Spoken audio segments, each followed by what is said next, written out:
Welcome to Zee Telugu news market watch. నిన్న stock market చూసినట్టయితే నష్టాల్లో ఉన్న స్టాక్ మార్కెట్ ఈరోజు చూసుకుంటే మాత్రం రీబౌండ్ అయిందని చెప్పాలి. అండ్ గ్లోబల్ క్యూస్ కొంచెం బాగానే ఉన్న మార్కెట్ అయితే నష్టాల్లోనే స్టార్ట్ అవ్వడం జరిగింది.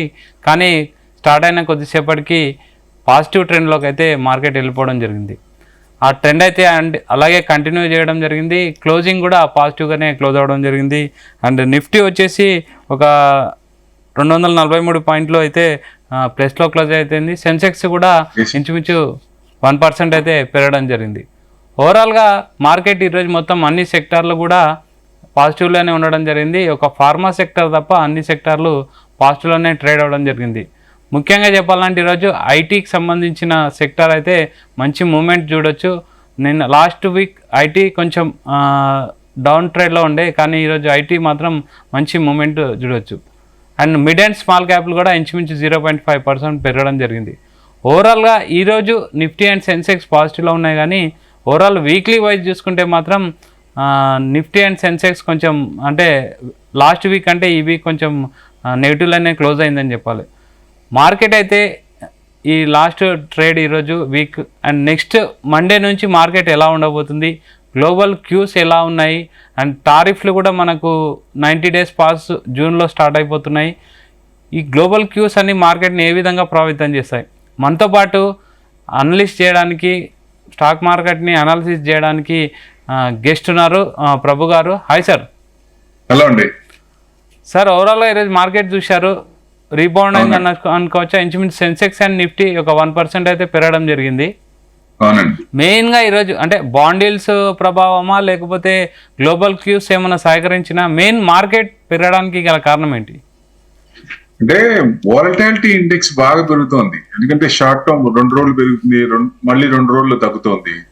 సో అది మెయిన్ కారణం. లాస్ట్ ఈ థర్స్డే కాకుండా అంతకు ముందు థర్స్డే 24,500 బ్రేక్ అయింది. ఏది ఇంట్రాడేలో. బట్ క్లోజింగ్ బేసిస్ 24,500 తీసుకుంది. అంటే లీస్ట్ సపోర్ట్ 24,500, అంతకంటే పడకపోవచ్చు. ఎందుకంటే డబుల్ బాటమ్ అయింది. నిన్న కూడా గురువారం అక్కడి నుంచి కొంచెం 24,500 ఇంట్రాడేలో కట్ అయింది, మళ్ళీ పైకి వచ్చి క్లోజ్ అయింది. సో డెఫినెట్ గా అక్కడ డబుల్ బాటమ్ అయింది కాబట్టి అక్కడ స్ట్రాంగ్ తీసుకోవచ్చు ఒక రకంగా, అందుకనే రీబౌండ్ అయింది. సో డెఫినెట్ గా ఏంటంటే ఎప్పుడైనా డబుల్ బాటమ్ వచ్చినప్పుడు రీబౌండ్ అయ్యే ఛాన్స్ ఉంటాయి. ప్లస్ ఇవాళ మార్కెట్ పెరిగింది కానీ వాలటాలిటీ ఇండెక్స్ తగ్గలేదు. జనరల్ గా ఏంటంటే అన్సర్టనిటీ ఉన్నప్పుడు వాలటాలిటీ ఇండెక్స్ పెరుగుతుంది, సర్టనిటీ ఉన్నప్పుడు తగ్గుతుంది. కానీ ఇవాళ ఆ డౌట్ ఉండే మార్కెట్ లోపల, మార్కెట్ అంత పెరుగుతుంది కదా, 1% పెరిగింది, సెన్సెక్స్ 0.95% పెరిగింది, నిఫ్టీ 243 పాయింట్స్ పెరిగింది, ఎందుకు బ్యాంక్ నిఫ్టీ 457 పాయింట్స్ పెరిగింది, కానీ వాలటాలిటీ ఇండెక్స్ విఐఎక్స్ తగ్గలేదు. ఎందుకు అంటే ఇంకా కొంచెం భయం ఉన్నది మార్కెట్ లో, ఇంకా కొంచెం ఇది ఉంది. ఎందుకంటే ఇండియా యుఎస్ ట్రేడ్ కన్ఫర్మ్ కాలేదు, ఒకటి అదొక భయం ఉంది. కోవిడ్ కేసెస్ పెరుగుతున్నాయి, 2 చనిపోయారనే వచ్చింది. సో అది ఫ్లేర్ అప్ అవుతుందా అనేది జనరల్ ఏంటంటే ఏదన్నా న్యూస్, కొత్త న్యూస్ వచ్చినప్పుడు first time shocking news, second time general news అవుద్ది. సో అట్లానే పెద్ద తీసుకోలేదు. సో అంటే గ్లోబల్ మార్కెట్ అని కొంచెం ఇది చేసినాయి కానీ కొంచెం పెరిగినాయి, దానివల్ల కొంచెం మనం ఇది చేసాం. మళ్ళీ ఇప్పుడు యుఎస్ మార్కెట్ చూస్తే అన్ని డౌన్ ఉన్నాయండి. సో యూరోపియన్ కానీ యూరోన్ కానీ యుఎస్ మార్కెట్స్ కానీ యుఎస్ ఫ్యూచర్స్ కానీ అన్ని డౌన్ ఉన్నాయి. దాదాపుగా 400-500 పాయింట్స్ డౌన్ ఉన్నాయి యూరోపియన్ తో సహా. సో అంటే ఈ నైట్ క్లోజింగ్ చూసుకొని నెక్స్ట్ గిఫ్ట్ నిఫ్టీ కూడా 150 పాయింట్స్ మైనస్ లో ఉంది, ప్లస్ లో ఉన్నదల్లా. సో మండే మార్నింగ్ ఏంటనేది చూసుకోవాలి. కాబట్టి నెక్స్ట్ ఏదైనా లాంగ్ రన్ మనకి ముఖ్యంగా సార్ ఈరోజు చూసుకుంటే ఫార్మా సెక్టర్ ఒకటి బాగా డ్రాగ్ అయింది సార్. మిగతా అన్ని సెక్టర్లు కూడా పాజిటివ్ లో వెళ్ళిపోవడం జరిగింది. మెయిన్ ఫార్మా సెక్టర్ డ్రాగ్ అంటే పడిపోవడానికి మెయిన్ గల కారణం ఏంటి? మిగతా IT and IT, FMCG, finance అన్ని సెక్టార్లు కూడా పాజిటివ్ లోనే ఉన్నాయి ఈరోజు. అవునండి. ఫార్మా సెక్టర్ అంటే యుఎస్ లో సపోర్ట్ లేదు, అక్కడ ట్రంప్ దానికి ఎగెనిస్ట్ ఉన్నాడు అక్కడ బాగా, అందుకని ఆ ఫార్మా సెక్టర్ సపోర్ట్ చేయలేదు, దానికి కొంచెం భయం ఉంది. ఎఫ్ఎంసీజీ అసలు పెరగలేదు, ఈ మధ్య పెరగలేదు, బాగా డల్ గా ఉంది. క్వార్టర్ రిజల్ట్స్ కూడా డల్ గా ఉన్నాయి, అయినా ఎఫ్ఎంసీజీ పెరిగింది. వాళ్ళ అంటే సెక్టార్స్ ఎప్పుడు సిక్లికల్ గా ఉంటాయి. ఈ సెక్టార్ పెరగదు, ఈ సెక్టార్ పెరుగుద్ది అని అనుకోలేము. సో డెఫినెట్ గా పెరగంది అనుకుని విపరీతంగా పెరుగుతున్నాయి. ఇప్పుడు నిఫ్టీ ఆల్ టైమ్ హై మనకి లాస్ట్ సెప్టెంబర్ లో 26,277 కదండి. ఓకే, అక్కడ వరకు వెళ్ళాలంటే ఏ సెక్టర్ సపోర్ట్ చేస్తుంది అంటే మేజర్ వచ్చి ఐటీ ఇండెక్స్. ఎందుకంటే ఐటీ ఇండెక్స్ బాగా కొట్టేశారు. కొంత పెరిగినా even some of the stocks all time హైకి, ఆ స్టాక్ ఆల్ టైమ్ హైకి 20% ఫార్ అవే ఉన్నాయి. సో ఐటీ సెక్టర్ తో బ్యాంకింగ్ సెక్టర్ ఏంటంటే కన్సల్టేషన్ మోడ్ లో ఉంది. 49,000 నుంచి 56,100 దాకా వచ్చింది. ఇప్పుడు 54 నుంచి 56 రేంజ్ లో కన్సల్టేషన్ అవుతా ఉంది. సో ఎప్పుడైతే 56,100 క్రాస్ అవుతుందో మళ్ళీ నెక్స్ట్ టార్గెట్ వచ్చి 59,000 రావచ్చు.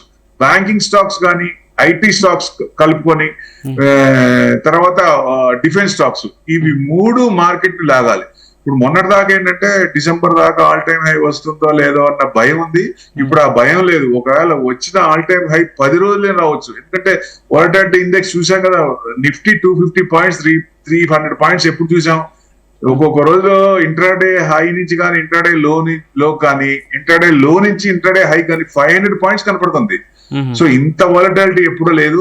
సో ఆల్ టైమ్ హై అతి తొందరలోనే ఉందా అంటే తొందరలో ఉందా అనుకోవచ్చు ఒక రకంగా. ఎందుకంటే ఇప్పుడు మనం ఎంత ఉన్నాం, ఒక 5% కూడా లేవు.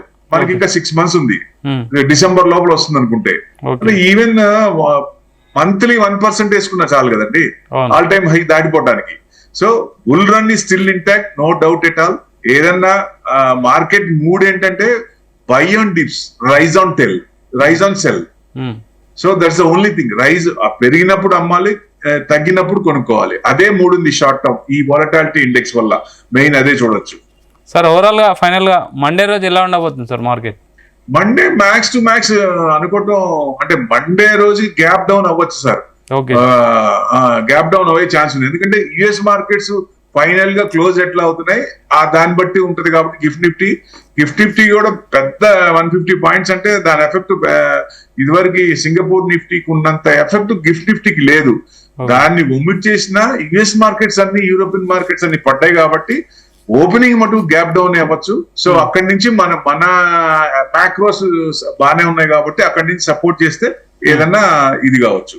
సో ఇంకా మనం క్లోజింగ్ అనే ఓపెనింగ్, మండే ఓపెనింగ్ 6ంటికి కూడా ఓపెన్ అవుతాయి యుఎస్ మార్కెట్స్, యుఎస్ ఫీచర్స్. అది కూడా చూసిన తర్వాత మన మార్కెట్ రియాక్ట్ అయ్యే ఛాన్స్ ఉంటాయి. ఎందుకంటే ఒక్కోసారి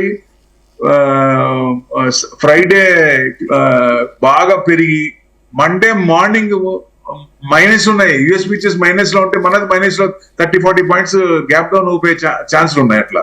అట్లా ఎన్ని చూడాలి. కాబట్టి ఇప్పటికీ ప్రెసెంట్ చూస్తే మటుకు సిచ్యువేషన్ యుఎస్ మార్కెట్స్ ఇంకా పడుతూనే ఉన్నాయి. సో డెఫినెట్ గా గ్యాప్ డౌన్ అయ్యే ఛాన్స్లు ఎక్కువ ఉన్నాయండి.